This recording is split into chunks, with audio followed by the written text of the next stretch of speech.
I truly believed tomorrow would be the first time in years my family looked at me like I belonged. But when I said the words aloud, my aunt froze. She looked at me as if I were a ghost and whispered that the wedding had already happened. That was when I understood. They did not just want me absent. They wanted me erased from the paper, the memories, and every story they told. My name is Quinn Castillo. I am 34 years old, and for the last decade, I have been the Director of Risk Control at Harborline Risk Group. My entire career is built on the ability to predict disaster before it happens. I look at spreadsheets, structural reports, and financial forecasts, and I tell powerful people where the cracks in their foundations lie. I am paid to see what others ignore. I am paid to never be blindsided. And yet, as I stood on the porch of my Aunt Lorraine's house in Savannah, Georgia, holding a garment bag that contained a silk dress worth $600, I was completely blind to the catastrophe waiting for me on the other side of the door. The air was thick with the scent of jasmine and the humid weight of a storm rolling in off the coast. I adjusted the garment bag over my shoulder and knocked. I felt a rare flutter in my chest. Hope. It was a dangerous thing for a woman like me to feel regarding her family. But this time, I thought it was safe. This time, I had an invitation. The door opened. Aunt Lorraine stood there, wiping her hands on a floral dish towel. She looked tired, her graying hair pulled back in a loose bun, but her eyes widened when she saw me. "Quinn?" she said. It wasn't a greeting. It was a question, laced with a strange, vibrating panic. "Hi, Aunt Lorraine," I said, stepping inside before she could block the way. The air conditioning hit my face, cool and dry. "I know I'm a little early, but I drove down from the city to beat the traffic. I wanted to show you the dress I bought for tomorrow. It's navy blue. Mom always said black was bad luck at weddings, so I compromised." I walked past her into the living room, talking fast, driven by that nervous energy that always seized me when I tried to play the role of the dutiful daughter. "And I got Trevor and Mara that espresso machine they wanted, the one that cost nearly $1,000. I figured if I'm going to be the rich sister, I might as well lean into the stereotype, right?" I laughed. It was a hollow sound that bounced off the walls. Lorraine didn't laugh. She didn't even close the front door. She just stood in the hallway, gripping the dish towel as if she were trying to strangle it. "Quinn?" she whispered. Her voice was trembling. I turned around, unzipping the garment bag slightly to reveal the fabric. "What do you think? Is it too much?" I didn't want to outshine the bridesmaids, obviously, but my words died in my throat. My gaze had drifted to the coffee table. Sitting right in the center, next to a bowl of potpourri, was a large, leather-bound book. It was pristine, heavy, and unmistakably new. Gold lettering was stamped into the cover. "Trevor and Mara." I frowned. That didn't make sense. The wedding was tomorrow. You don't print the album before the wedding. That was physically impossible. I took a step toward the table. "Quinn, don't," Lorraine said. Her voice rose an octave, sharp and desperate. I didn't listen. I reached out and flipped the cover open.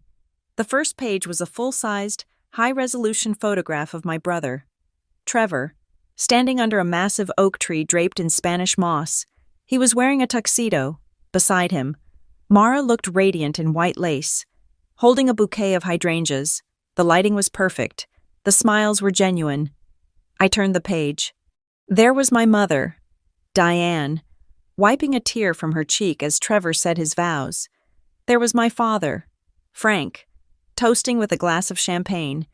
There was the cake, cut and eaten. There was the dance floor, crowded with people I knew, cousins, neighbors, family friends. My brain stalled. I was looking at a memory of an event that hadn't happened yet. It was like a glitch in reality. "I don't understand," I said, my voice sounding very far away. "I can't wait for tomorrow. But how did they take these?" Lorraine moved then. She rushed to my side and put a hand on my arm, her grip tight, shaking. "Quinn, stop," she begged. "Please." I looked up at her. Her face was pale, drained of blood. She looked terrified. Not for me, but of me. Or perhaps of what was breaking inside the room. I stammered. Aunt Lorraine, why are there photos? The wedding is April 19th. That's tomorrow. Lorraine closed her eyes. She took a breath that rattled in her chest. When she opened her eyes again, they were wet. Oh, honey, she stammered. You don't know? The wedding, it was last week. The world stopped. The hum of the refrigerator, the ticking of the clock, the distant sound of a car passing outside. It all vanished into a high-pitched ringing in my ears. Last week? I repeated. April 12th, she whispered. I shook my head. No, that's wrong. My hands were shaking as I reached into my purse. I dug past my wallet, past the keys to my luxury sedan, past the company phone that never stopped buzzing, and pulled out the thick, cream-colored envelope. I tore it open and pulled out the card with the embossed silver calligraphy. I held it up to her face. Look, read it. April 19th, Saturday, 2:00 in the afternoon. Lorraine looked at the card, and tears spilled over her lashes. She didn't argue. She simply walked over to the mantelpiece, picked up an invitation that had been tucked behind a vase, and handed it to me. It was identical to mine. Same font, same paper weight, same silver embossing, except for one line. Saturday, April 12th, 2:00 in the afternoon. I looked from my card to hers. The numbers danced before my eyes. 19th, 12th, 7 days. They hadn't just forgotten to invite me. They hadn't just excluded me. They had gone to a printer. They had paid extra. They had commissioned a single. Specific forgery designed to keep me waiting, to keep me silent, to keep me oblivious until the deed was done. My hand went slack. The crystal photo frame I had been holding, a picture of me and Trevor from when we were kids, which I had picked up without thinking, slipped from my fingers. It hit the hardwood floor. Crash.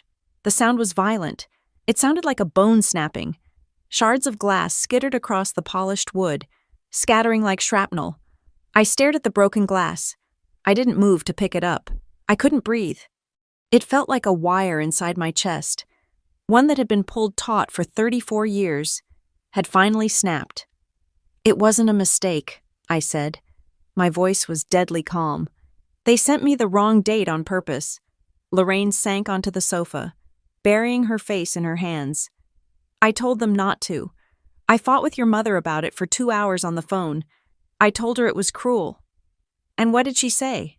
I asked. Lorraine looked up. Her eyes were red. She said you would ruin the atmosphere. Ruin the atmosphere? She said if you came, you would start asking questions. She said you make everything about numbers. She said you'd ask about the venue costs, or the catering bill, or the house.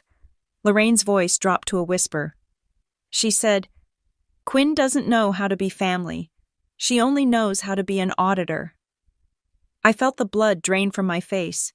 I thought about the last 10 years, the checks I wrote, the tuition I covered, the loans that never came back. The times I sat silently at dinner, nodding while they spent money I knew they didn't have, biting my tongue so I wouldn't be the bad guy. I had bought this dress. I had bought a $1,000 espresso machine. I had taken 2 days off work, rescheduling a meeting with a client worth $5 million, just to be here. I had driven 4 hours thinking, finally, I am just a sister. Finally, I am just a daughter. But I wasn't. I was never the guest. I was the bank. And you don't invite the bank to the party. You just send the bank a statement. I looked down at the wedding album on the table. It was open to a group shot. Everyone was there. My cousins from Atlanta, the neighbors from down the street, even the dog. There was no gap where I should have been. No empty chair. No space left for the missing sister. The composition was perfect. They had arranged the family portrait so that the ranks were closed tight. They hadn't just uninvited me. They had curated a reality where I did not exist. A coldness spread through my veins, displacing the shock. It was a familiar feeling. It was the feeling I got right before I denied a high-risk claim.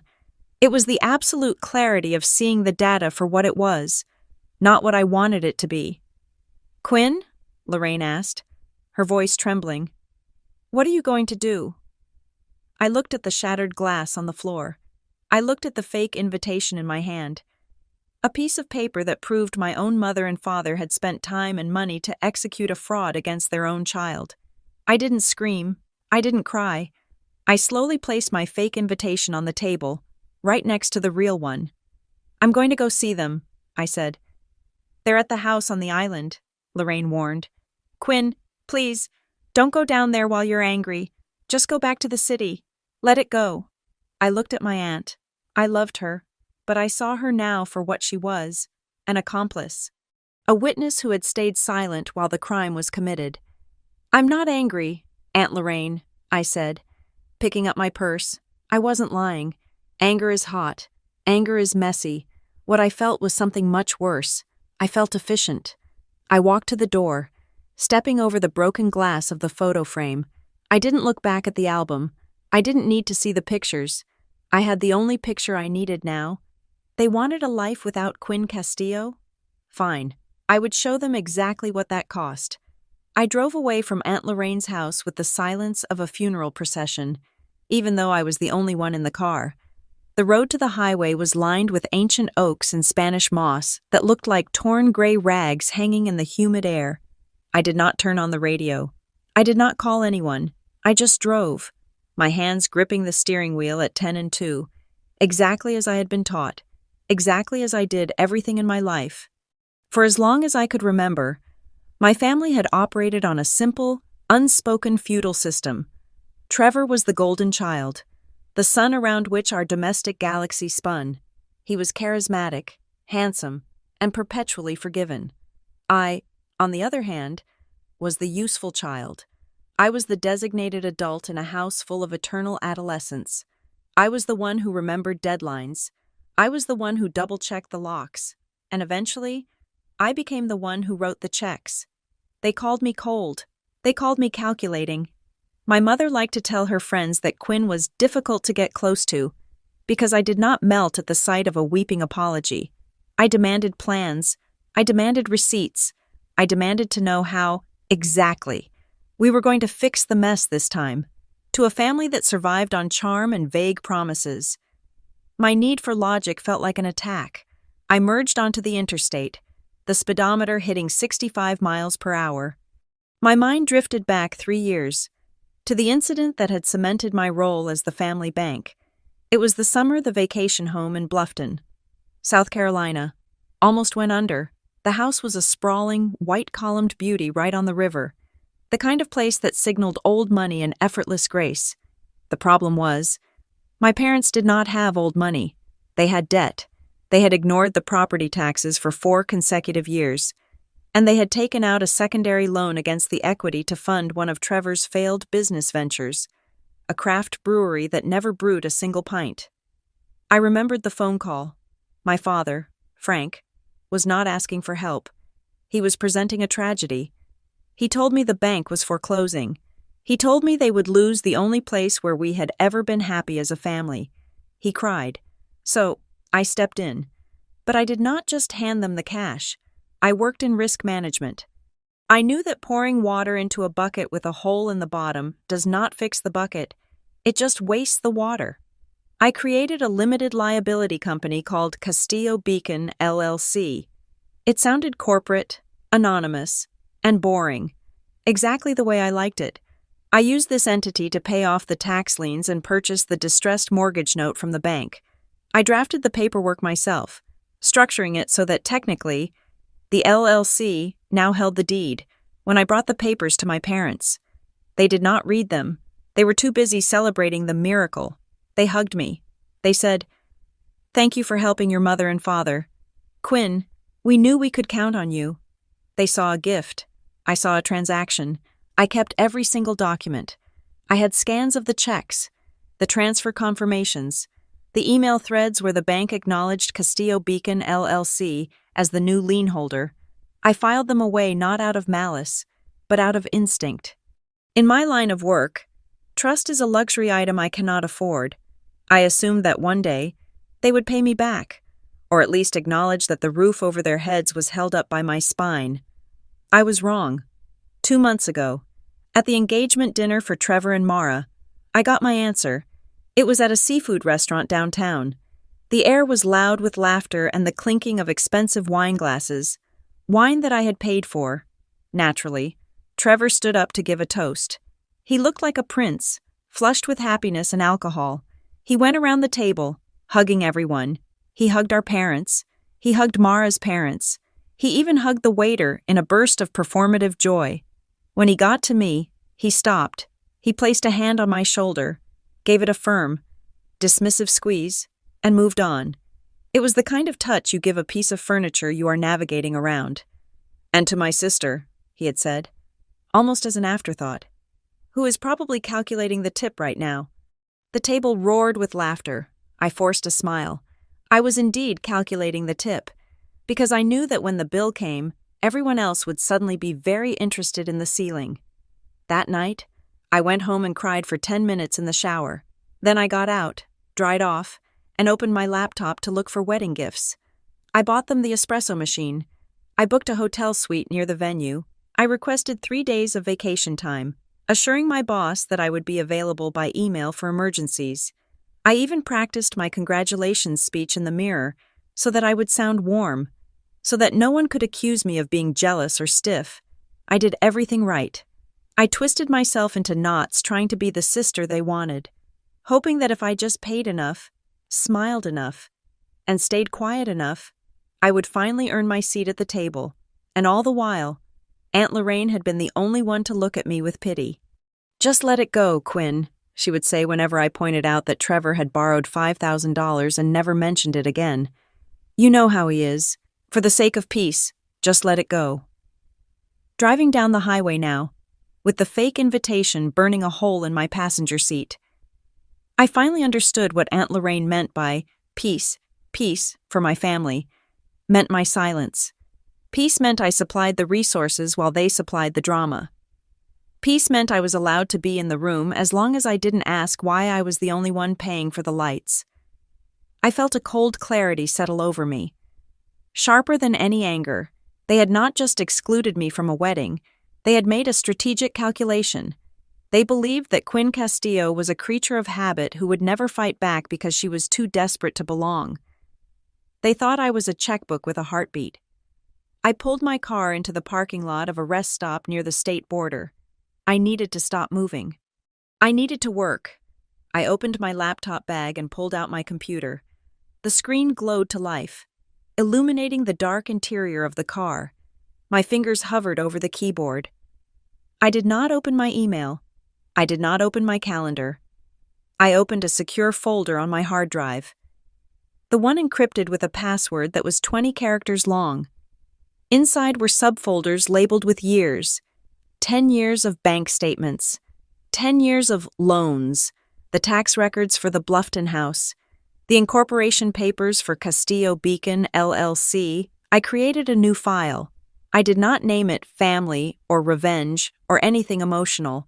I named it with a single word that defined my entire existence in their eyes, and the weapon I would now use to dismantle theirs.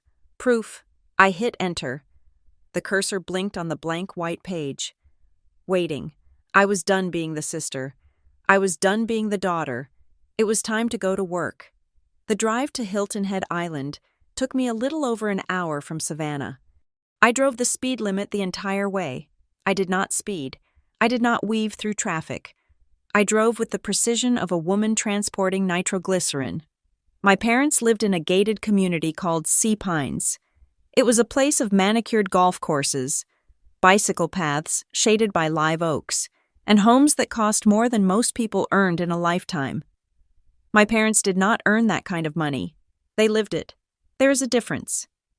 I pulled into the driveway of the house they had been renting for the last 5 years. It was a sprawling beige stucco structure with a terracotta roof. My father's leased sedan was in the driveway. Trevor's convertible, a car he had bought 6 months ago with money he claimed was an angel investment, was parked right behind it. I turned off the engine. The silence inside my car was heavy, like the air before a tornado touches down. I walked up the front path. I didn't ring the doorbell. I had a key. I had paid for the security system installation 3 years ago after my mother became paranoid about burglaries. So naturally, I had a key. As I reached for the handle, I heard them. The living room window was open to let in the sea breeze. Laughter drifted out. It was warm, raucous laughter, the sound of champagne corks popping. God, look at this one. Trevor's voice floated through the screen. I look like a movie star. And Mara, babe, the light hits your veil perfectly. I love it, my mother, Diane, cooed. It's like something out of Vogue. I am so glad we went with the photographer I suggested. It was the right call, my father, Frank, rumbled. Expensive, but worth it. Then came a pause, followed by Trevor's voice again, lower this time, but clear enough to cut through the glass. Honestly, it's a good thing Quinn wasn't there. Can you imagine her hovering over the open bar, calculating the cost per drink? It would have killed the vibe. My hand froze on the doorknob. Oh, stop, my mother said. But she was laughing. Although you're right, it saved us from explaining the messy stuff. If she had been there, she would have started asking questions about the caterer or the venue deposit. She has that look, you know? That dissecting look. Exactly, Trevor said. No drama, just us. I lowered my hand from the latch. I didn't feel pain. I felt a sudden, icy confirmation. They weren't just avoiding me. They were relieved by my absence. I was not a person to them. I was an audit they had successfully evaded. I put the key in the lock and turned it. The door swung open. The laughter died instantly. They were gathered in the living room, clustered around the large coffee table, just as they had been in the photo album at Aunt Lorraine's. But here, the scene was live. Trevor was holding a glass of amber liquid. Mara was leaning on his shoulder. My parents were on the love seat. My mother was the first to see me. She didn't smile. She didn't stand up to hug me. She looked at me with a mixture of confusion and annoyance, the way one looks at a delivery driver who has walked into the wrong house. Quinn? She asked. Why did you come? Not hello. Not, we missed you. Just why are you here? I walked into the center of the room. I didn't put down my purse. I stood there, a dark blot on their pastel celebration. I came for the wedding, I said. My voice was level. The invitation said April 19th, tomorrow. I pulled the thick cream envelope from my bag and tossed it onto the coffee table. It landed on top of a spread of glossy photos. But Aunt Lorraine tells me I missed the show, I continued. April 12th. That was the real date, wasn't it? The room went dead silent. My father looked down at his shoes. Mara looked terrified, her eyes darting between Trevor and me. Trevor, to his credit, didn't flinch. He took a sip of his drink and shrugged. I needed a perfect day. Quinn, he said. He spoke casually, as if explaining why he had chosen fish over chicken for dinner. You know how you get? You're intense. You make everything heavy. Heavy? I repeated. Yeah, heavy, Trevor said. You walk into a room and the temperature drops 10 degrees. You're always judging. Can we afford this? Is this necessary? I didn't want that energy at my wedding. I wanted people who were happy for me, not people who were auditing me. I looked at my mother. And you agreed with this? You sent me a fake invitation? Diane sighed, smoothing the fabric of her dress. It wasn't fake, Quinn. It was a diversion. We were going to have a separate dinner with you later, a family thing. It would have been nicer for you. Really, you hate crowds. I hate crowds because I usually end up paying for them, I said. See? Trevor pointed his glass at me. That, right there. That is exactly why you weren't invited. You think money buys you the right to control us. I think money buys you the roof over your head, I said, turning to look at the ceiling beams of the house. Speaking of which, how is the vacation home in Bluffton? The one you all love so much. The one you told everyone has been in the family for generations. My father cleared his throat. It was a weak, wet sound. Now, Quinn, Frank said. Don't start. Don't start? I turned my gaze on him. 3 years ago, you called me weeping because the bank was going to take that house. You owed $40,000 in back taxes. You had a lien on the property. Who fixed that?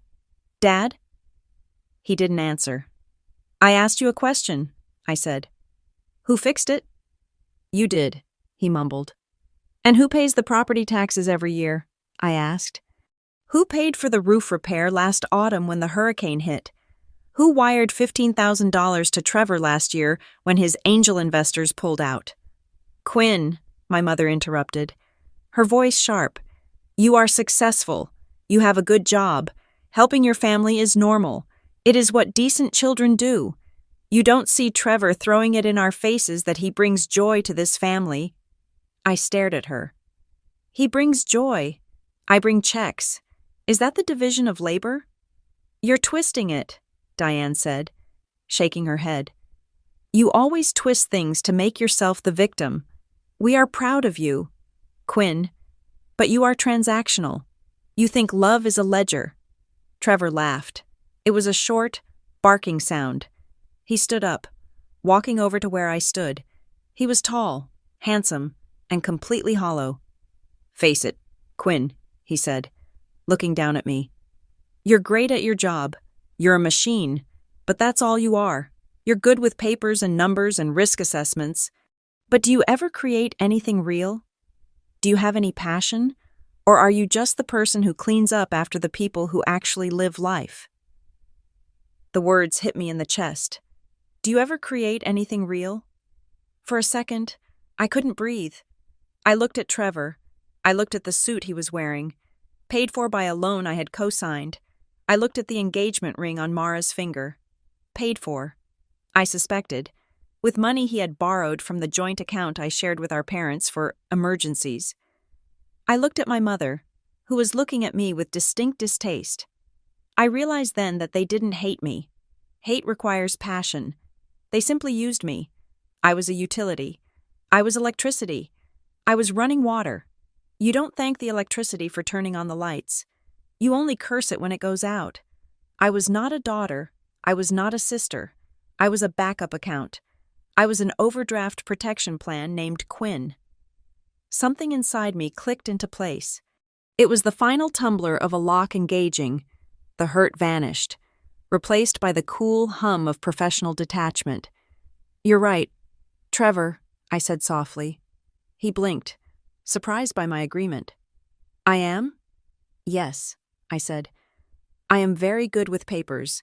I am very good with numbers. That is my reality. I reached into my bag again. This time, I didn't pull out an invitation. I pulled out a plain manila file folder. It was thin, containing only a few sheets of paper, but it was heavier than anything else in the room. I placed it gently on the coffee table, right on top of the wedding album, covering the photo of their smiling, fraudulent faces. Since I'm only good with papers, I said, my voice devoid of any emotion. Let's talk with real papers. My mother frowned. What is that? That, I said, is the beginning of the audit you were so afraid of. I smoothed the cover of the folder. Trevor said I don't create anything real, I said, looking him dead in the eye. I'm about to create a very real problem for all of you. I reached into the folder and fanned the documents out across the coffee table, like a dealer laying down a winning hand of poker. The paper made a sharp, swishing sound that cut through the silence of the room. Let us look at the history of this family, I said. My voice was steady, devoid of the trembling that used to plague me when I confronted them. Item 1, October 14th, 2 years ago, $12,400 paid to Miller Roofing for the storm damage repair on the Bluffton house. You told everyone insurance covered it. Insurance denied the claim because of pre-existing negligence. I paid it. I pointed to the next sheet. Item 2, the Foundation Stabilization Project, $8,900. You told the neighbors you dipped into your retirement savings. You have no retirement savings. I paid it. Trevor made a noise in the back of his throat, a dismissive scoff, but I did not look at him. I kept my eyes on the papers. Item 3, I continued, sliding a bank transfer confirmation toward the center of the table. February 3rd, last year, A wire transfer of $45,000 to an account named Trevor Castillo Business Operations. This was for the bar you wanted to open in downtown Savannah, the Velvet Lounge. Remember that? You said you had a solid business plan. You said you just needed seed capital, and you would pay me back with interest within 6 months. I looked up at Trevor then. He was staring at the paper, his face flushing a deep, angry red. The bar never opened, I said. You spent the money on a lease you broke, a designer you fired, and a trip to Cabo with your friends to scout locations. I never saw a dime back. I wrote it off on my taxes as a bad debt, a loss, just like every other investment I have made in you. So what? Trevor snapped. You have the money. You're the rich sister. That is what family does. We help each other. Help implies a two-way street, I said. This is not help. This is extraction.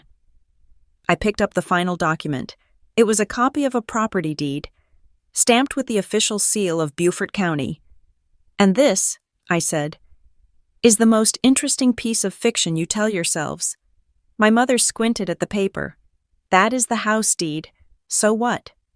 Read the line under owner of record, I said. Diane leaned in. Her eyes scanned the document. I saw the moment the words registered. Her brow furrowed. She looked up at me, confused. Castillo Beacon, LLC, she read aloud. What is that? That is a limited liability company, I explained. It is a legal entity used to hold assets. And do you know who is the sole managing member of Castillo Beacon, LLC? I didn't wait for an answer. I am, I said.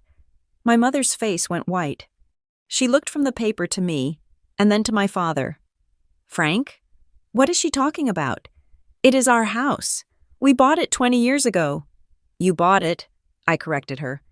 And then you almost lost it, 3 years ago. When the bank was days away from auctioning it off on the courthouse steps, I stepped in. I paid off the arrears. I paid off the penalties. And in exchange, the bank transferred the title to my company. You signed the papers. Mom, you and Dad both sat at the kitchen table and signed the quitclaim deed. We signed a lot of papers that day, Diane shouted.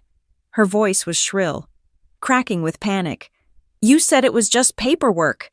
You said it was a technicality to get the bank off our backs. We thought we were just signing temporarily. Temporarily? I asked. I let the word hang in the air. There is no such thing as signing temporarily in contract law. Mother, there is only signing. When you put your name on a deed transfer, it is not a suggestion. It is a transfer of ownership. You do not own that house. You haven't owned it for 3 years. You are guests living there by the grace of my patience. The silence that followed was absolute. It was the silence of a vacuum, sucking the oxygen out of the room. Then, Trevor moved. He lunged across the table, his hand snatching at the deed. Give me that! He grabbed the paper and crumpled it in his fist, ripping it in half with a violent, tearing sound. He threw the pieces on the floor and glared at me, his chest heaving. There, he yelled. It is gone. Are you happy now? You think you can just come in here and steal our house with a piece of paper? I didn't move. I didn't flinch. I just looked at the torn paper on the rug, and then I looked back at him with mild pity.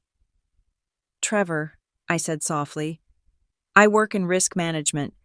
Do you honestly think I would bring the original documents to a room full of desperate people? I tapped the empty folder. Those are photocopies. The originals are in a fireproof safe in my office in Atlanta. My lawyer has digital backups. You can tear up every piece of paper in this room, and it won't change a single digit of the reality. The house belongs to Castillo Beacon, LLC. The house belongs to me. For the first time since I had walked in, my father spoke up. Frank Castillo looked old. The bluster, the pride, the patriarch mask. It had all slipped, revealing a tired, frightened man. Quinn, he said. His voice was hoarse. What are you doing? Are you really going to do this? Are you going to take the family home? That is where we raised you.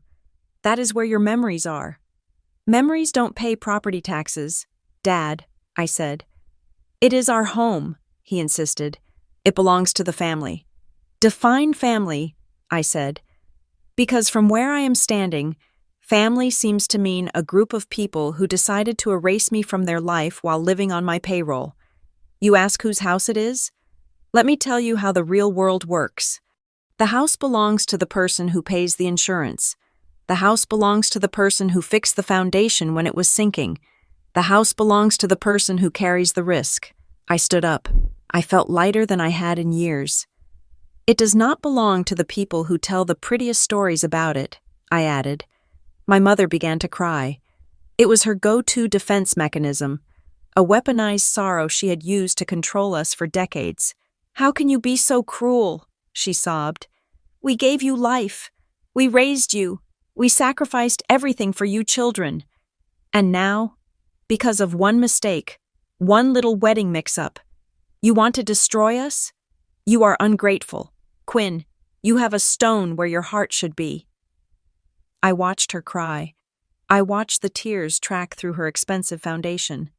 A week ago, those tears would have crushed me. A week ago, I would have apologized. I would have written a check just to make her stop. But today, I felt nothing. I am not ungrateful, I said. I am accurate, and I am done paying for a subscription to a family that canceled me. I picked up my purse. I left the folder on the table. I left the torn pieces of the deed on the floor. Where are you going? Trevor demanded. We aren't done here. I am, I said. I am going back to Atlanta. I have work tomorrow. I walked to the door. My hand was on the knob when I turned back one last time. From this point forward, do not call my personal number, I said. Do not email me. Do not come to my office. You will receive a communication from a woman named Paige Rourke. She is my attorney. Any questions you have about the house, or the loans, or the future, you can direct to her. You can't do this, my mother screamed. We are your parents. I know, I said. And that is the only reason I am not calling the police for fraud regarding the other matter. Yet, I opened the door and walked out into the bright, blinding sunshine of Hilton Head. I did not slam the door. I closed it firmly, with a solid, definitive click. I walked to my car, got in, and locked the doors. I checked my mirrors. I put the car in reverse. I did not cry. I did not scream. I felt a strange, vibrating exhaustion, like a machine that had been running in the red for too long and had finally been switched off to cool down. I had severed the limb to save the body. It was a calculated loss. It was the only way to survive. I drove toward the bridge that would take me off the island, leaving the fantasy behind, and heading back to the only thing that had never lied to me, the system. I was 40 minutes outside of Hilton Head, driving through the darkening marshlands where the cell service was spotty. When my phone buzzed against the center console, it was a single. Cheerful chime, the kind of sound that usually signaled a coupon for coffee or a reminder about a dentist appointment. I glanced down. It was an email notification from a major national bank. Subject: confirmation of your request to refinance credit line ending in 429. I frowned. I did not have a credit line ending in 429. I did not have any accounts with that specific bank. My finances were consolidated, streamlined, and monitored with the paranoia of a woman who assesses institutional risk for a living.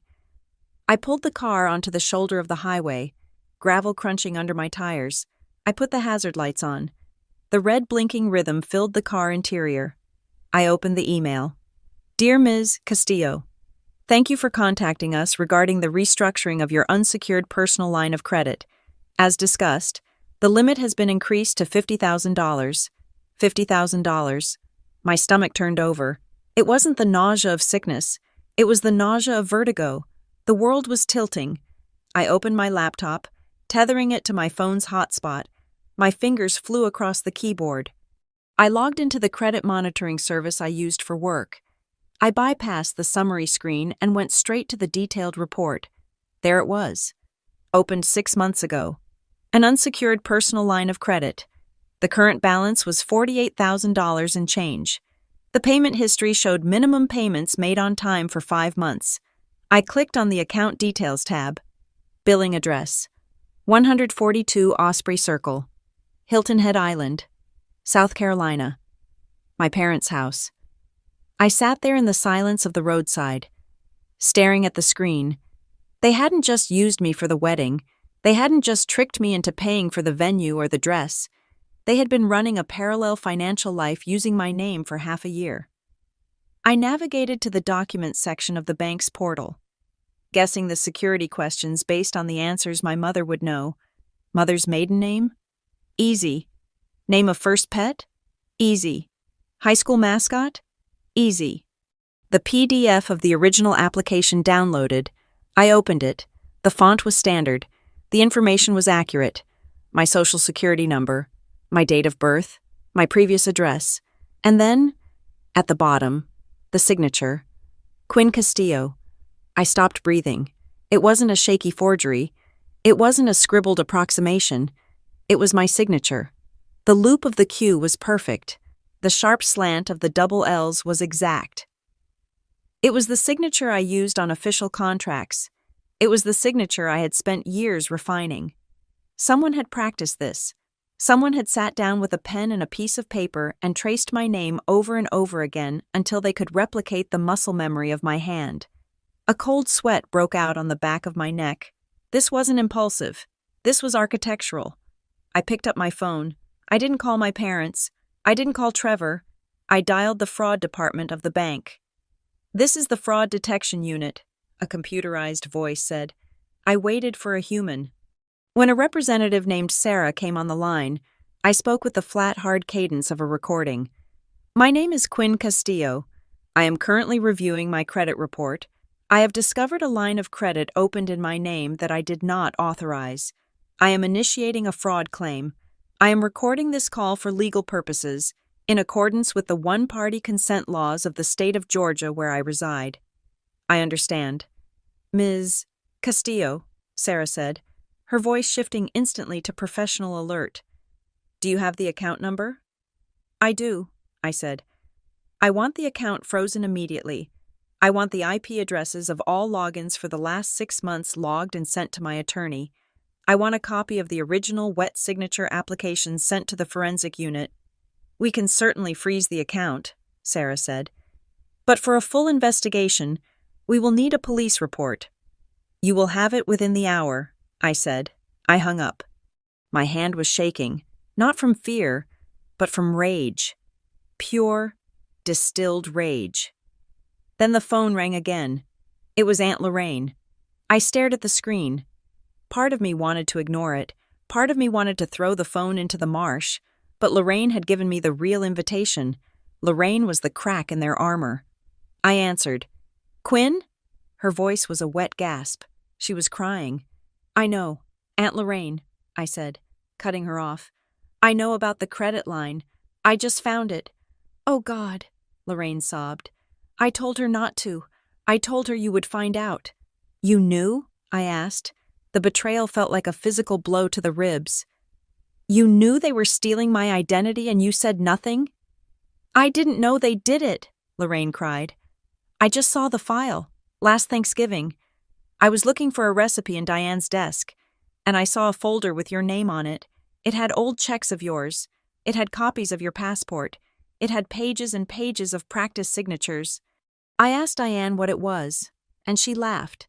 She said it was just in case of emergencies. She said since you were so stingy. Sometimes a mother has to do what is best for the family.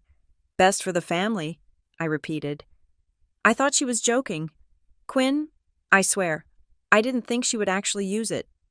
"Lorraine," I said, "I work in risk management. My entire career is based on my reputation for integrity. If I am flagged for financial fraud, if I have a default on my record, I lose my license. I lose my clearance. I lose my job." Lorraine fell silent. I don't think she had ever considered that. To them, money was just paper. To me, it was my character. They weren't just spending $50,000. They were planting a bomb in the foundation of my life. I am so sorry, Lorraine whispered. I have to go, I said. I hung up. A text message popped up at the top of my screen. It was from Trevor. You are overreacting. Mom is hysterical. Just come back and we can talk about this. The house is family property. Quinn, give it back and I will talk to Dad about working out a payment plan for the other stuff. Don't blow this up. I read the text twice. Give it back. Working out a payment plan. He still thought this was a negotiation. He still thought we were playing by the old rules. Where I got angry, they guilt-tripped me, and I eventually wrote a check to make the awkwardness go away. He didn't realize that the person who played by those rules had died the moment I saw that signature. I typed a reply. My thumbs hit the glass screen with deliberate force.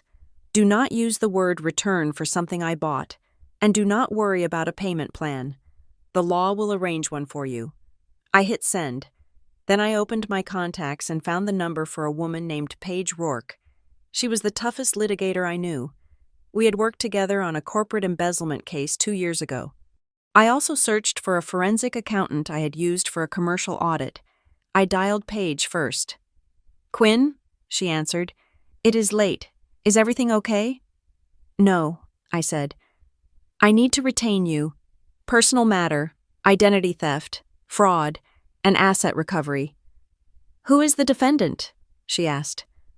My parents and my brother, I said. There was a pause on the line, a long, heavy pause. Are you sure? Paige asked softly. Once we start this machine, Quinn, it does not stop. It is a nuclear option. I looked out the window at the dark water of the marsh. I thought about the practice signatures in my mother's desk. I thought about the $50,000 spent on a wedding I wasn't allowed to attend. I thought about the years I had spent trying to buy their love. Only to realize I was just financing their contempt. For the first time in my life, I didn't ask myself if I was being too hard. I didn't ask if I was being cruel. I didn't ask if I could afford to be the bigger person. I am sure, I said. Okay, Paige said. I will have the paperwork ready in the morning. Paige? I asked. Yes? How fast can we move? Fast, she said. Good, I said, because I am already 34 years late. The hotel room I had checked into was beige, impersonal, and quiet, exactly the way I needed my life to be at that moment. I sat on the edge of the bed, my laptop open, the blue light illuminating the dark circles under my eyes. It was nearly 11 o'clock at night. I had just finished drafting an affidavit for Paige regarding the unauthorized credit line when my phone vibrated on the nightstand. It was an unknown number. The area code was local to Hilton Head. My thumb hovered over the decline button. I assumed it was my mother calling from a neighbor's phone. Or perhaps Trevor trying to scream at me from a burner. But something, maybe the same instinct that told me to check the credit report, made me answer. This is Quinn, I said. My voice was stripped of all inflection. Quinn? The voice on the other end was breathless, high-pitched, and trembling. It's Mara. I didn't say anything. I pictured her as I had seen her in the photo album and in the living room earlier that day, radiant, beautiful, and standing next to the man who had stolen my identity. I know you probably don't want to talk to me, Mara stammered, the words tumbling out fast. I know what it looked like today, but I swear to you, Quinn, I didn't know. You didn't know what, Mara? I asked. That I wasn't invited? Or that the wedding happened a week ago? Both, she whispered. I swear on my life, Trevor told me you were traveling for work. He said he sent you an invitation months ago. But you told him you couldn't make it because you had a high-risk audit in Chicago. That is exactly what he said. I felt a cold smirk touch my lips. A high-risk audit? That is creative. He even used the jargon. I asked him, Mara continued, her voice breaking. When I went for my dress fitting, I asked why you weren't there. My sisters were there. His mom was there. I asked, should we call Quinn? And Trevor just sighed. He looked so sad. He said, don't bother, babe. Quinn is different. She doesn't care about this stuff. If you call her, She will just make you feel bad about how much the dress costs. I closed my eyes. It was a perfect lie. It played on my actual personality flaws to paint a monster. And you believed him, I said. I didn't want to, Mara said. But then tonight, after you left, it was chaos here. Your mom was screaming. Your dad was drinking. And Trevor was just pacing. He kept saying you were bluffing. He kept saying, she won't actually do it. But I went upstairs to our room. I wanted to pack a bag. I just wanted to get away from the noise. She paused, and I heard the sound of paper rustling over the line. I opened the top drawer of his nightstand looking for my charger, she said. And I found them. 2 envelopes. One was addressed to you. Sealed, with a stamp. The date on the card inside says April 19th. The other one was ripped open. It was the real one. For April 12th. He kept the evidence, I said. Classic Trevor. He is too lazy to throw away his own lies. He didn't just keep them, Quinn, Mara said, and now she was crying in earnest. He had notes on them, on the fake one. He had written a reminder. Mail this on March 30th, so it arrives too late to ask questions. I sat up straighter. Do you have that envelope right now? Yes. Keep it, I commanded. Do not let him see it. That proves intent. That proves malice. There is more, Mara said. Her voice dropped to a whisper, terrified. I started looking through his other papers. I know I shouldn't have, but I was scared. Quinn, he told me the river house was ours. The river house in Bluffton? Yes. He told me that was his wedding gift from your parents. He said they were downsizing to a condo and giving us the estate. He said we could move in next month. I laughed. It was a harsh, dry sound. Mara, my parents don't own that house. They haven't owned it for 3 years.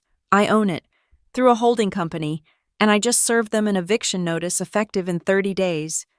I know, she sobbed. I know that now because you said it. But Quinn, I gave him money. The air left the room. How much? I asked. $20,000, Mara said. It was my savings. He said we needed it for closing costs and transfer taxes to get the deed put in our names. He said since the house was a gift, we had to pay the fees. I wrote him a check 2 weeks ago. I felt a surge of nausea. It wasn't just me. He was cannibalizing everyone. He had taken $20,000 from his own fiancée for closing costs on a house he knew belonged to his sister. Did the check clear? I asked.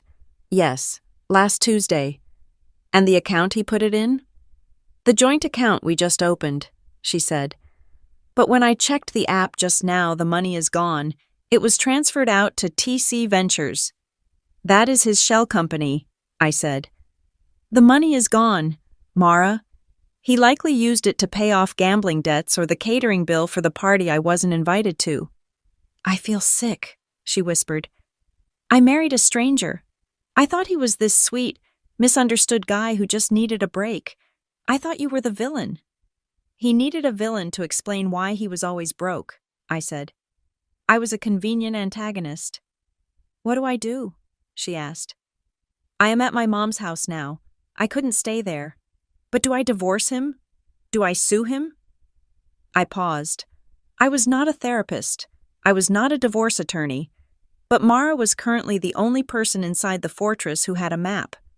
That is up to you, I said. But I will tell you this. The house is not his. It will never be his. I am taking it back. And I am filing criminal charges for identity theft regarding a credit line he opened in my name. If you stay with him, you are staying with a felon. Identity theft?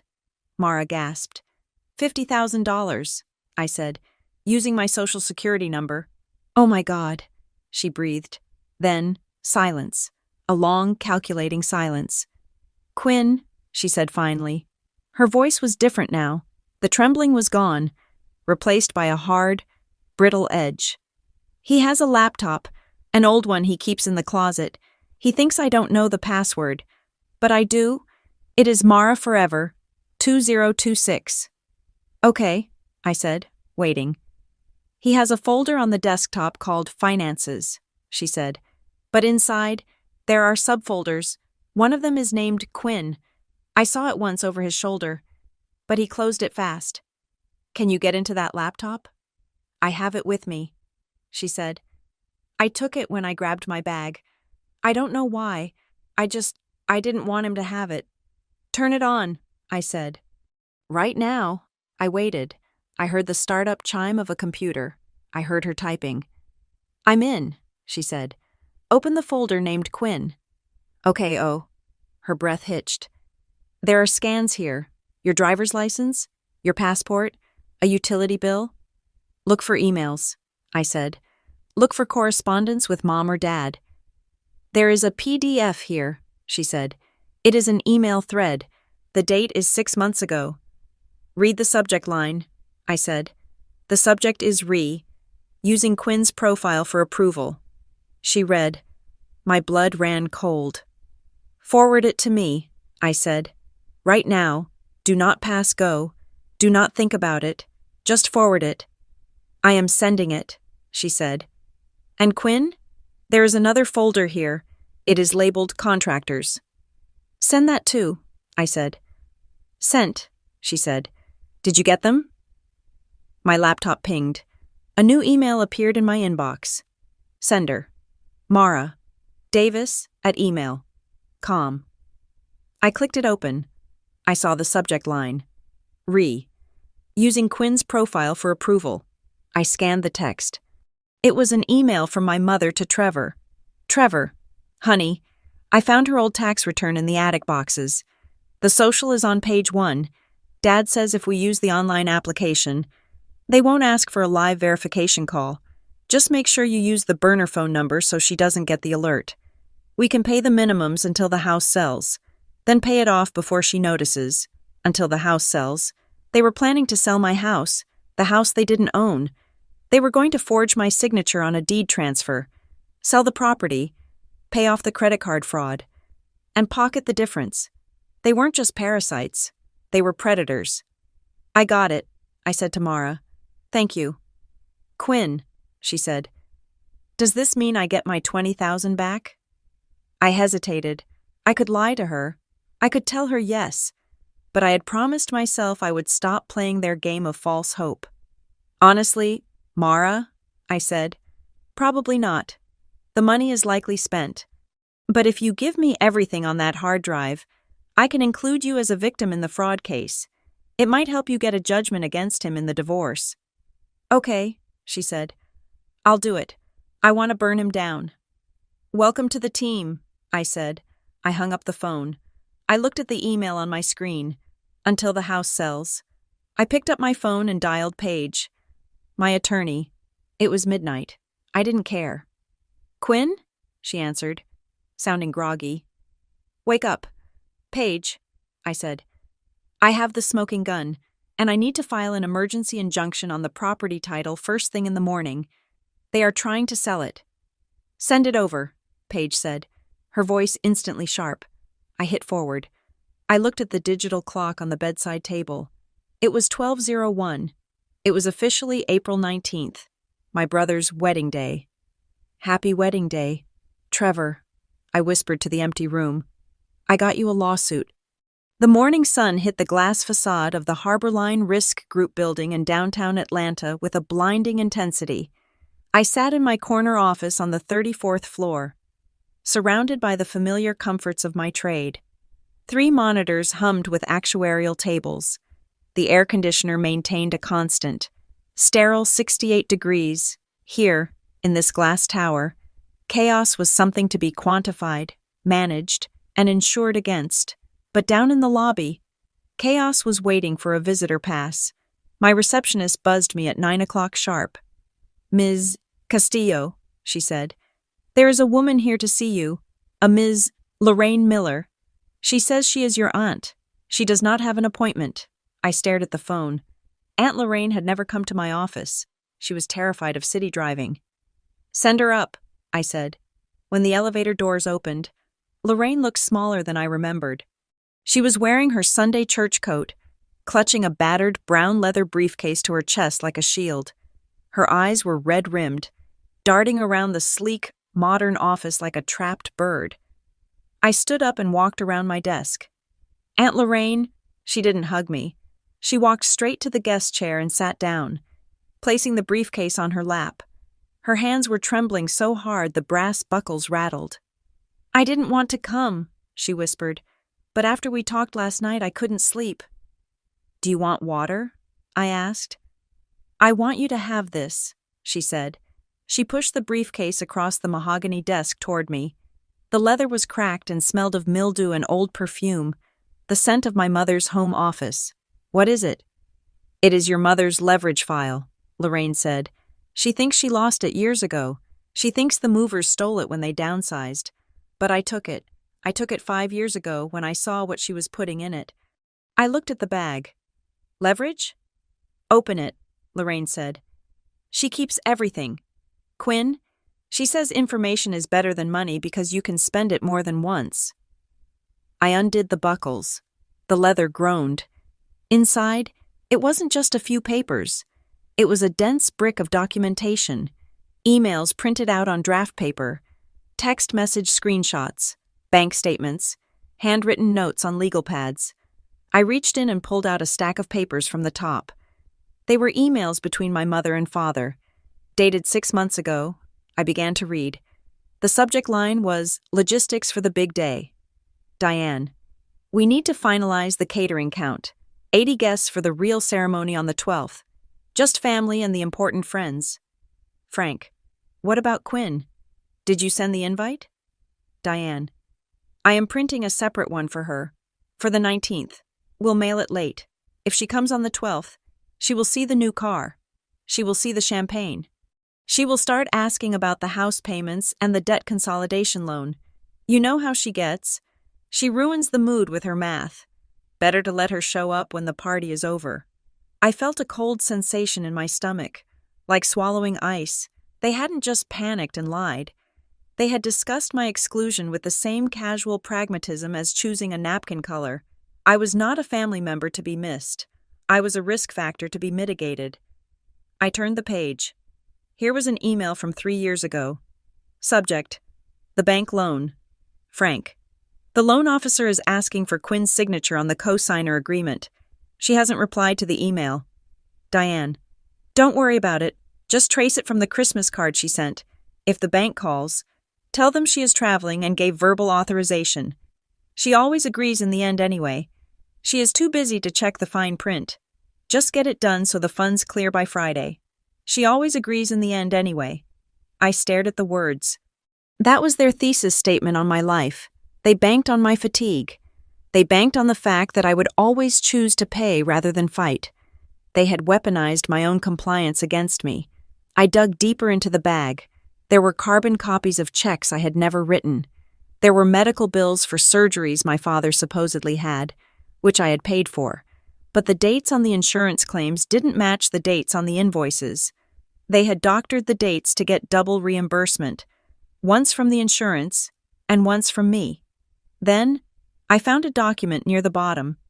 It was a quitclaim deed for a piece of land in Georgia that my grandmother had left to all 3 of us, me, Trevor, and the parents.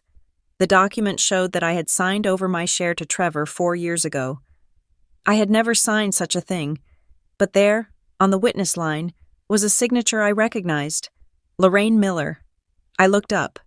Lorraine was weeping silently, tears tracking through the powder on her cheeks. "You witnessed this," I said. It wasn't a question. "I didn't know what it was," she sobbed. "Diane put it in front of me at Sunday dinner. She said, 'Lorraine, just sign here. It is just some paperwork for the county to clear up the property lines.' I didn't read it. Quinn, I trusted her. She is my sister." "It wasn't property lines," I said, my voice flat. "It was theft. You witnessed a theft." "I know," she said. "I found out a year later when Trevor sold the land and bought that sports car. I asked Diane about it, and she laughed. She said, 'Quinn doesn't need the money. She has plenty. Trevor needs a win.'" Lorraine reached across the desk and grabbed my hand. Her skin was cold and dry. "I am a coward. Quinn, I have been a coward for 60 years. I saw them using you. I saw them mocking you behind your back while spending your money. And I said nothing because I didn't want to be the one they turned on. I didn't want to be the outsider. She squeezed my hand hard. But when I saw that fake invitation, when I saw you standing in my living room with that dress, it broke something in me. I can't do it anymore. I looked at her. I looked at the pile of evidence that proved my entire relationship with my family was a long con.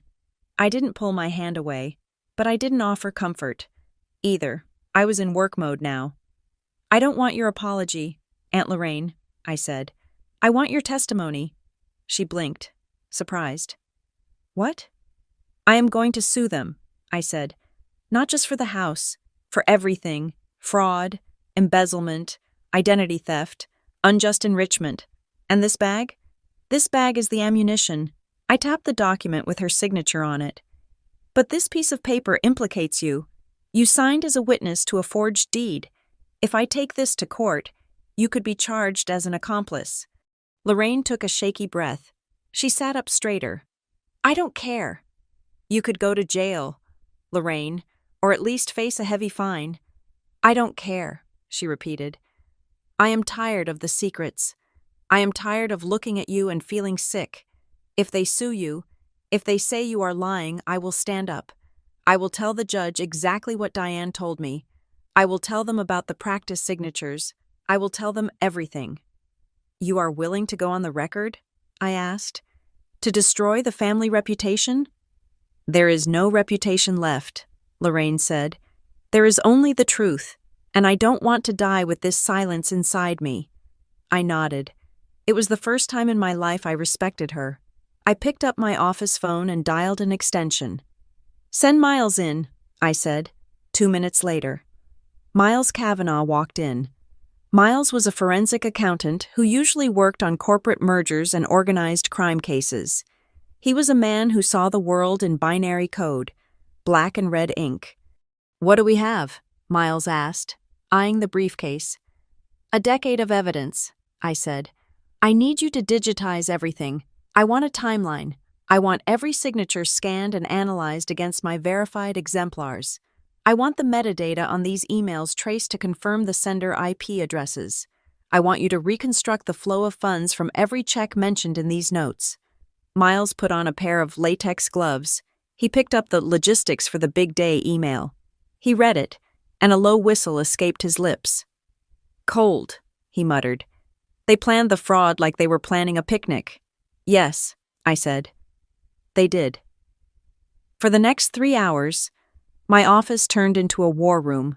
Miles set up a scanner. We taped a timeline to the glass wall. 2016, 2018, 2020. With every document, a pattern emerged. It wasn't just desperate people making bad choices. It was a systematic extraction of wealth. They treated me like a renewable resource. At noon, my lawyer, Paige Rourke, arrived. She looked at the timeline. She looked at the witness statement Lorraine was writing out in longhand in the corner. She looked at the email regarding the credit line fraud. Paige turned to me. Her face was grim. Quinn, she said, I came here thinking we were filing a civil suit for a property dispute. And now? I asked. Paige gestured to the wall, to the emails where my mother discussed forging my name, to the notes where my father calculated how much they could squeeze out of me before I noticed. This isn't a family dispute, Paige said. Her voice was cold as steel. This is a criminal enterprise. These people didn't just borrow from you, they groomed you. They farmed you. She picked up the quitclaim deed.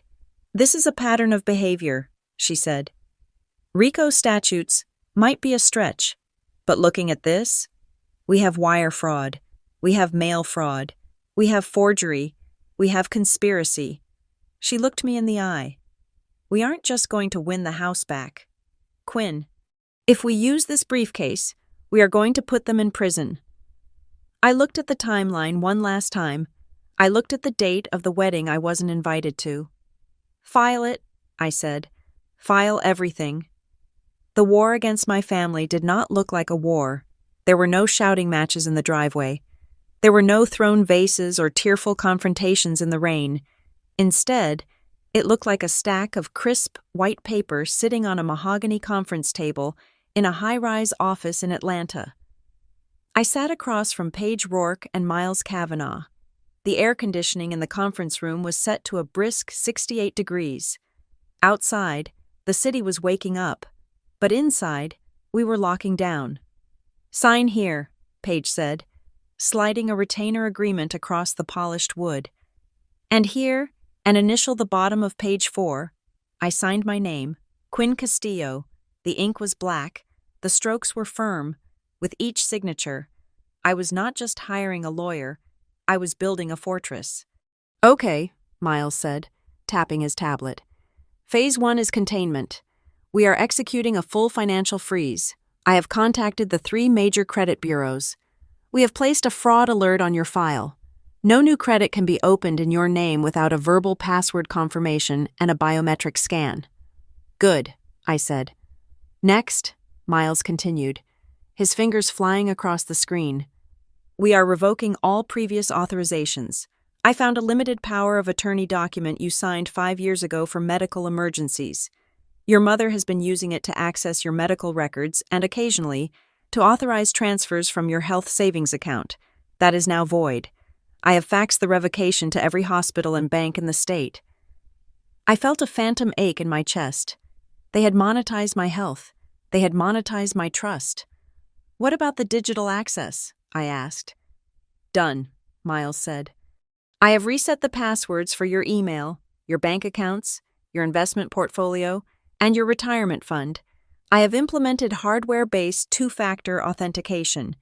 Unless they have this physical security key," he held up a small silver USB drive, "they cannot get in.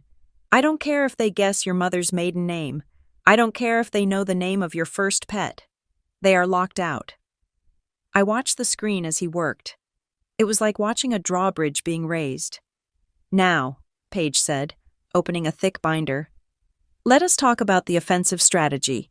We are filing a civil complaint for the recovery of assets, specifically the unauthorized credit line usage.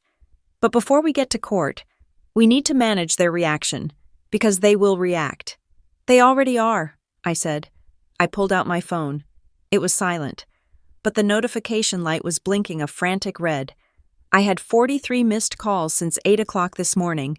My mother, my father, cousins I hadn't spoken to in a decade. Even my high school chemistry teacher had sent me a Facebook message asking why I was abandoning my parents in their time of need. "They are mobilizing the flying monkeys," Paige noted dryly. "This is standard for narcissistic family systems. When they lose control, they try to regain it through social pressure." "She came to my office yesterday," I said. "My mother, she tried to get past security. She told the guard she had a heart condition and needed to see her daughter before she died." Paige looked up, her eyes sharp. "Did she get in?" "No. The guard followed protocol, but she stood in the lobby for 20 minutes crying and telling anyone who would listen that I was an ungrateful child who stole her house." "Good," Paige said. "She didn't mean it was good for my soul. She meant it was good for the case. We are going to log that. We are creating a file called harassment pattern. Every call, every text, every unsolicited visit. We do not respond. We do not argue. We document. If they scream, we record the decibels." She slid a piece of paper toward me. "From this moment on, Quinn, you are mute. You do not speak to them. If they call, you let it go to voicemail. If they text, you screenshot it and send it to me. If they show up at your door, you do not open it. You call the police."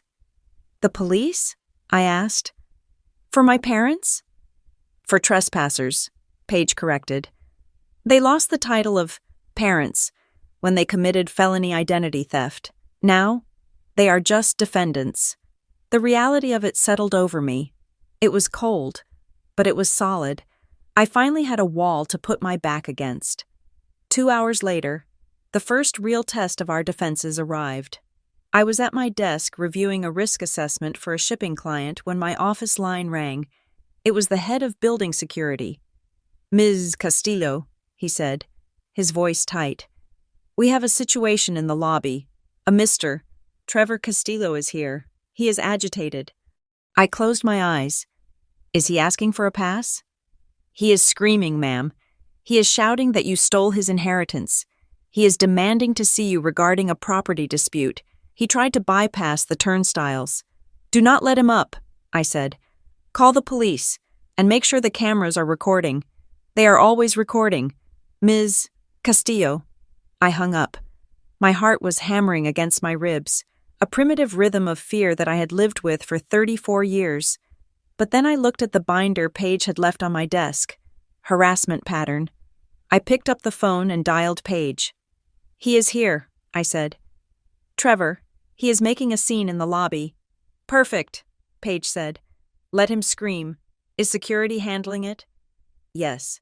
"I want the incident report," Paige said. "I want the security footage, and I want the statement from the guard. Trevor just made a fatal tactical error. He turned a private family dispute into a public disturbance." 30 minutes later, I received the video file. I watched it on my monitor. Trevor looked deranged. He was wearing the same suit he had worn in the wedding photos. But now it was rumpled. He was pointing a finger at the security guard, his face twisted in ugly red-faced rage. "It is my house," he was screaming. "She tricked my parents. She is a thief. Tell her to come down here. I want my money."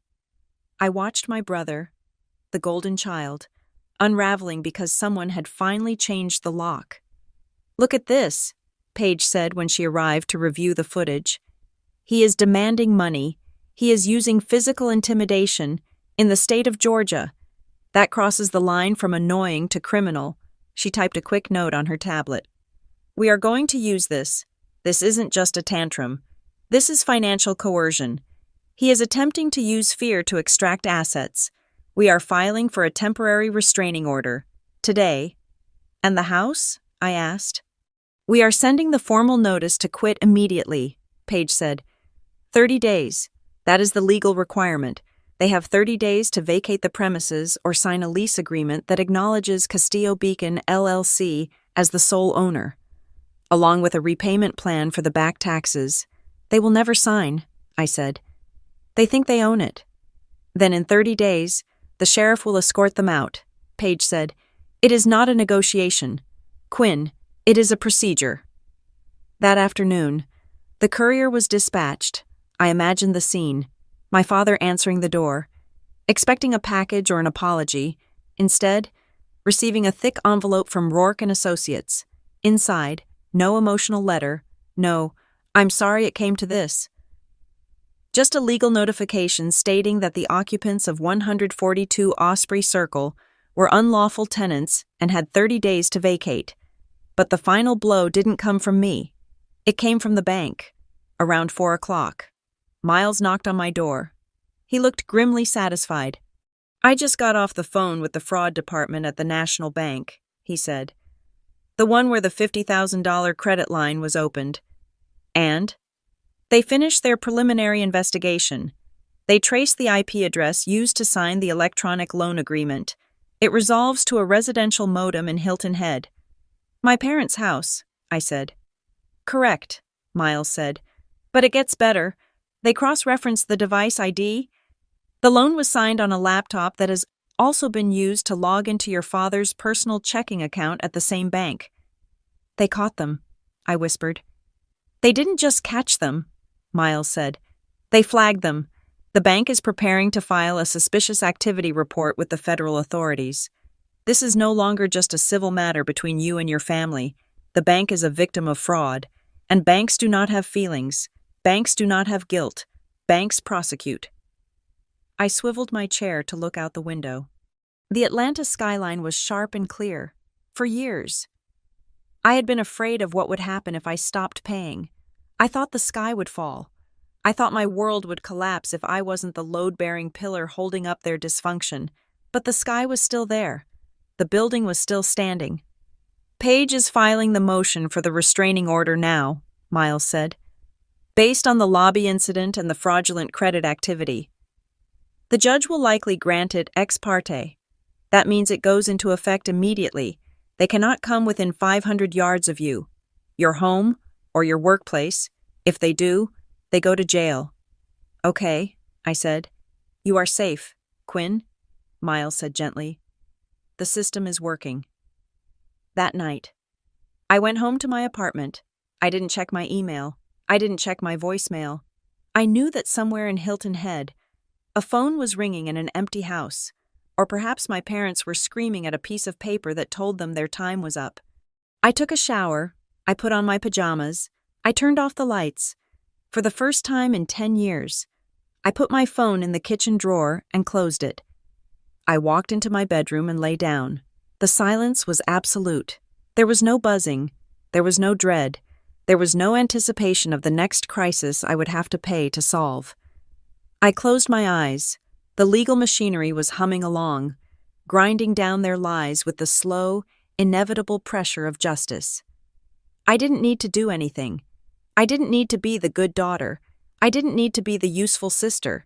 I just needed to be the plaintiff, and for the first time in my life. I slept through the night. The fallout began as a whisper. Then it turned into a gale. In a town like Hilton Head, reputation is currency, and my parents had spent years inflating theirs while devaluing mine. Initially, the story circulating at the country club was that I was a bitter, estranged daughter who had boycotted her own brother's wedding out of jealousy.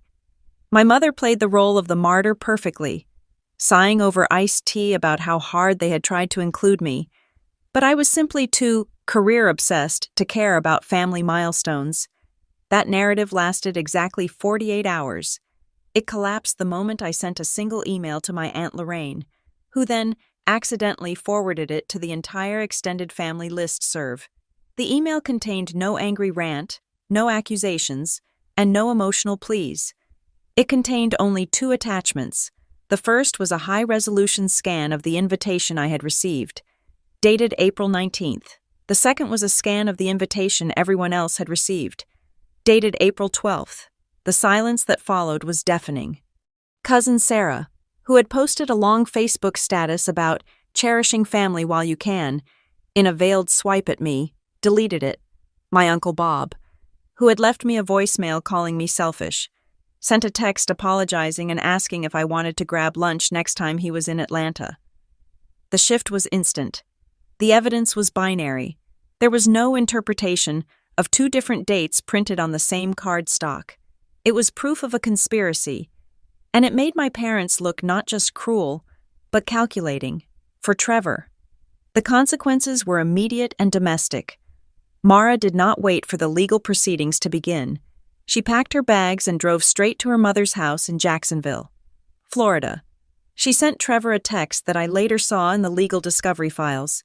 It said simply, "I do not know who you are. Do not contact me until you can show me a bank statement that belongs to you." Without Mara, Trevor was exposed. He lost his audience, his human shield, and his second income stream all in one afternoon. Desperate to stop the bleeding, my father, Frank, tried to play his last card. He reached out to Reverend Thomas, a retired pastor and a pillar of the community who had known our family for 30 years. He asked the Reverend to mediate a misunderstanding between a father and his wayward daughter. It was a classic Frank move. Bring in a moral authority to shame me into submission so he could save face without ever admitting fault. I agreed to the meeting, but I did not go to the church, and I did not go alone. We met in a neutral conference room at a mediation center in downtown Savannah. The room was sterile, smelling of lemon polish and stale coffee. My parents sat on one side of the table, looking diminished. My mother wore a pale blue cardigan and clutched a tissue. My father wore his Sunday suit, but it looked loose on him, as if his confidence had been the only thing filling it out. Trevor sat between them, sullen and staring at his phone. Reverend Thomas sat at the head of the table, smiling benevolently. "Now," the Reverend began, his voice like warm syrup. "We are here to heal. Frank tells me there has been some confusion about dates and deeds. But surely, Quinn, as a Christian woman, you understand that family is a bond that cannot be broken by paperwork. The Bible tells us to honor our father and mother." I looked at the Reverend. Then I looked at Paige, my attorney, who was sitting next to me with a laptop open and a court reporter recording every word. With all due respect, Reverend, I said, my voice calm. The Bible also says, "Thou shalt not steal," and it says nothing about honoring identity theft. My mother let out a sharp sob. We didn't steal. We borrowed. We were going to pay it back as soon as the house market turned. Diane, Frank hissed, putting a hand on her arm. No, let her speak, Paige said, looking up from her screen. Mrs. Castillo, you said you were going to pay it back. Are you referring to the mortgage payments on the house Quinn owns, or the credit line you opened in her name? It is all the same pot, Diane cried, her face flushing pink. We are a family. What is mine is hers. We just needed the $50,000 to bridge the gap until Trevor's business took off. We didn't spend it on luxury. We spent it on survival. The room went quiet. Even Trevor looked up, his eyes widening. I leaned forward. 50,000? I asked softly. I never told you the limit on the fraudulent credit line was $50,000. The bank only told me. How did you know the exact amount? Mom? Diane froze. Her mouth opened, then closed. She realized she had just stepped onto a landmine. I guessed, she stammered. I assumed. You didn't assume, I said. You knew because you filled out the application. You knew because you forged my signature. I did not, she insisted, though her voice lacked conviction. I would never sign your name. Paige turned her laptop around so the screen faced my parents. On it was a digital display from the forensic handwriting analysis. This, Paige said, pointing to the screen, is the signature on the credit application submitted 6 months ago, and this, she clicked to the next image, is a permission slip for a high school field trip signed by Quinn Castillo 16 years ago. And this, she clicked a third time, is a tax return form found in your email outbox. Diane, sent to yourself 3 years ago. The overlay showed the signatures matching perfectly, not naturally perfect, but mechanically perfect. The tremors, the pressure points, the exact angle of the Q. Our forensic expert confirmed it, Paige said. You didn't just forge it, you traced it. You kept an old document with Quinn's signature, scanned it, and used image editing software to paste it onto the bank application. That is not an impulse, Mrs. Castillo. That is wire fraud. That is premeditated federal crime.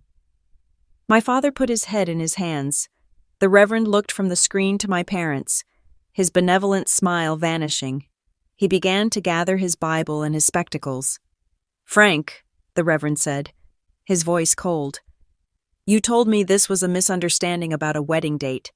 You did not tell me there were criminal accusations. It is a misunderstanding, Frank pleaded. She is twisting it. She is my daughter. She owes us. I owe you nothing, I said. I have paid my dues. I have paid for the roof over your head. I have paid for your reputation. I have paid for your mistakes. And the only thing I got in return was a fake invitation to a party you didn't want me at. I reached into my bag and pulled out a document. It was not a lawsuit. It was a settlement agreement. I slid it across the table. Here's the choice, I said.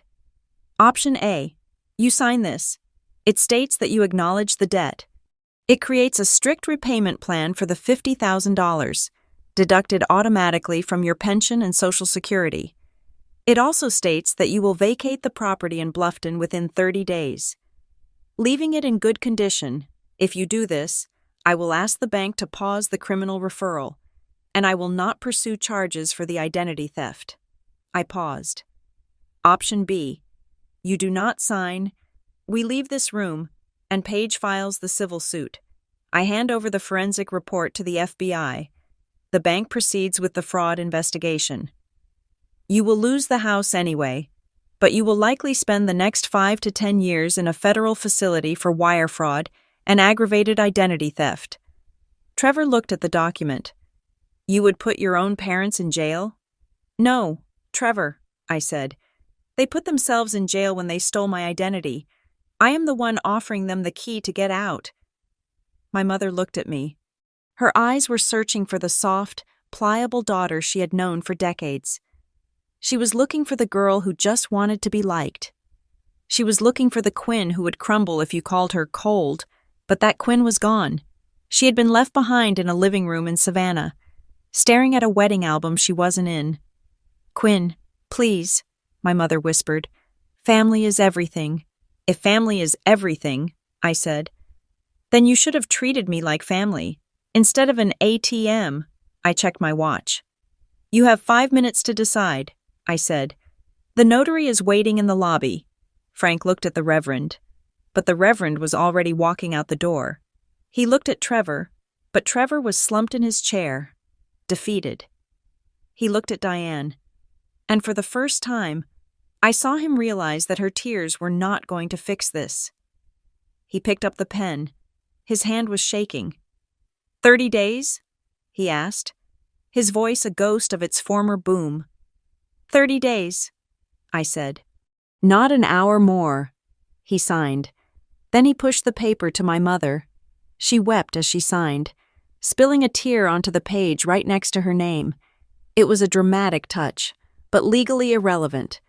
Paige took the document, checked the signatures, and nodded to me. "We are done here," Paige said. I stood up. I didn't say goodbye. I didn't say I loved them. I didn't say I was sorry.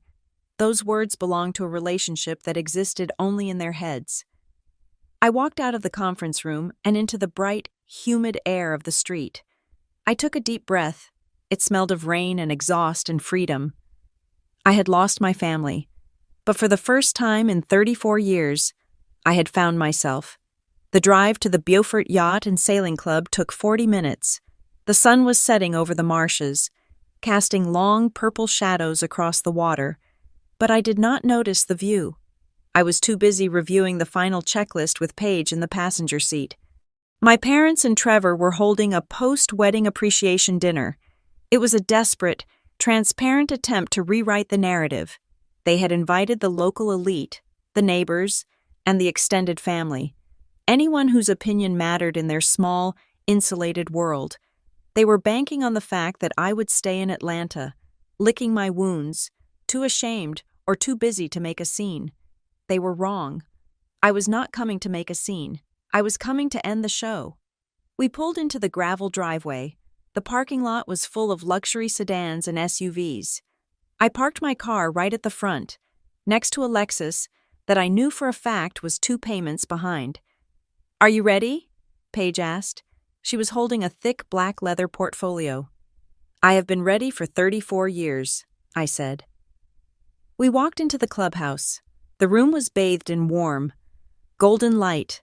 A jazz band was playing softly in the corner. Waiters circulated with trays of champagne. My mother was standing near the fireplace, holding court in a silver dress, laughing at something the mayor's wife had said. Trevor was at the bar, looking flushed and confident.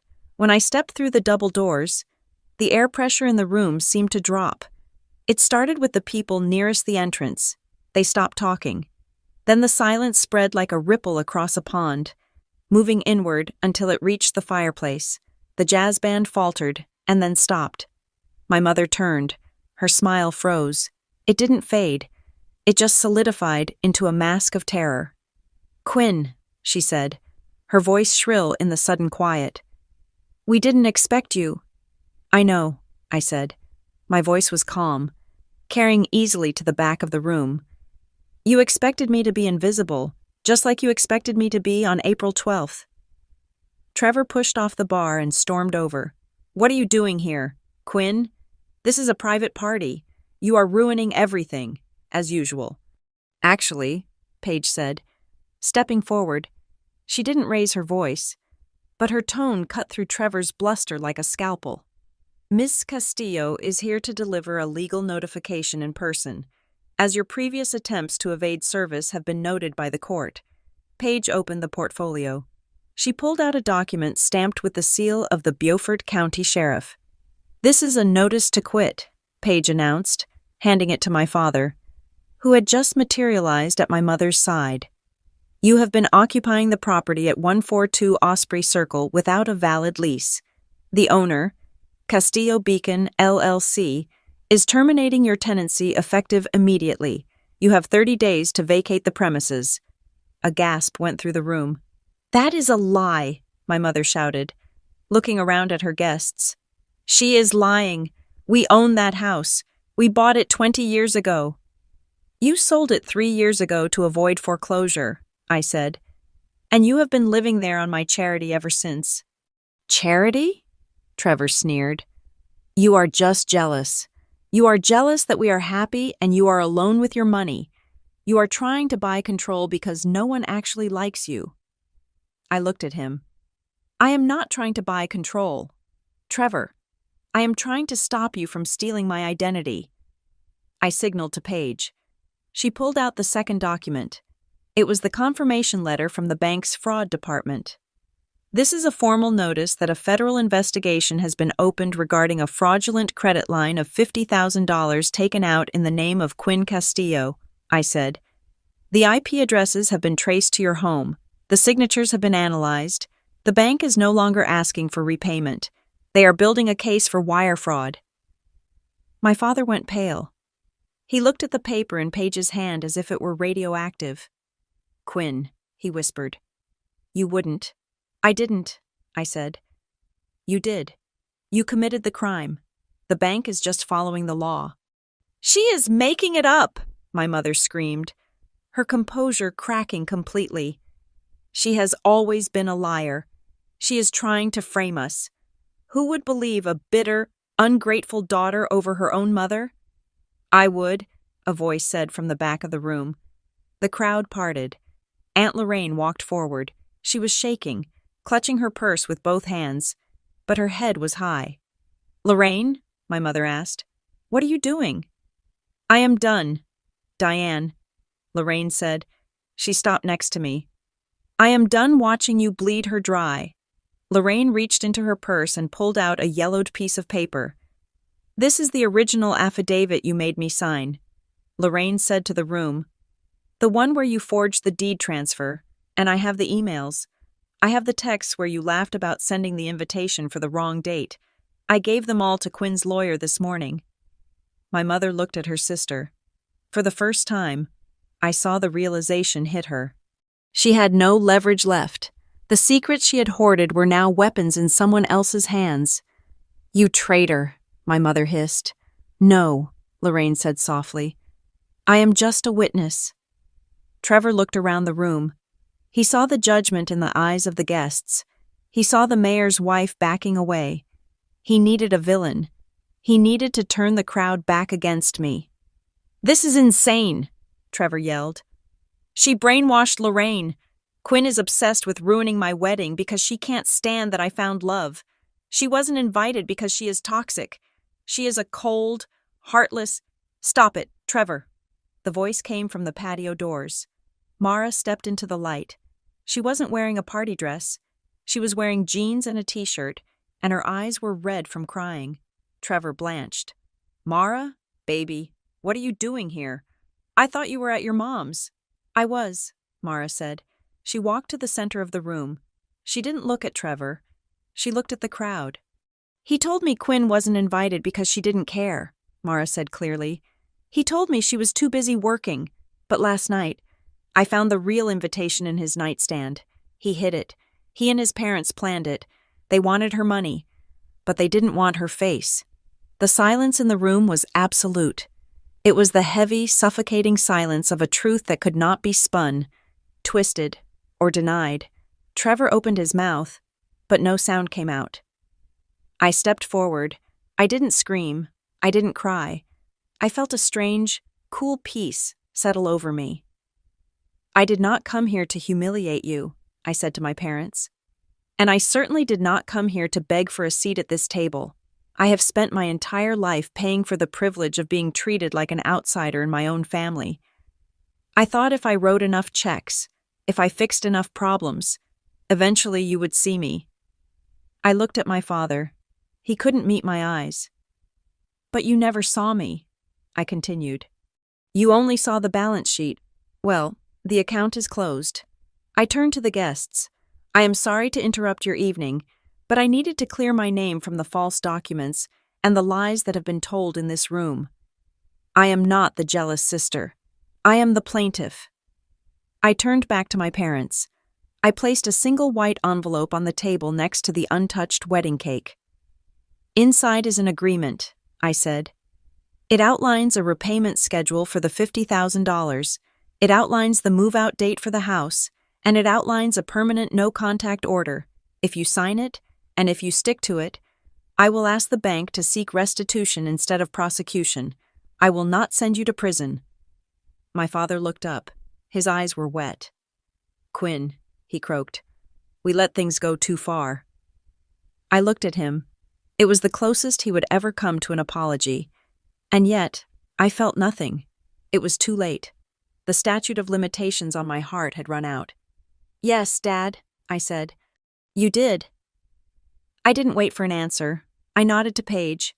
We turned and walked out of the clubhouse. We left the stunned silence behind us. We walked out into the cool night air. I got into my car. Paige got in beside me. You did good, she said. I drove away from the club.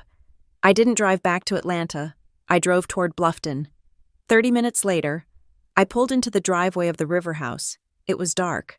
My parents were still at the party, staring at the wreckage of their reputation. I walked up the steps. I took the key from my pocket, the key I had legally owned for 3 years but never used.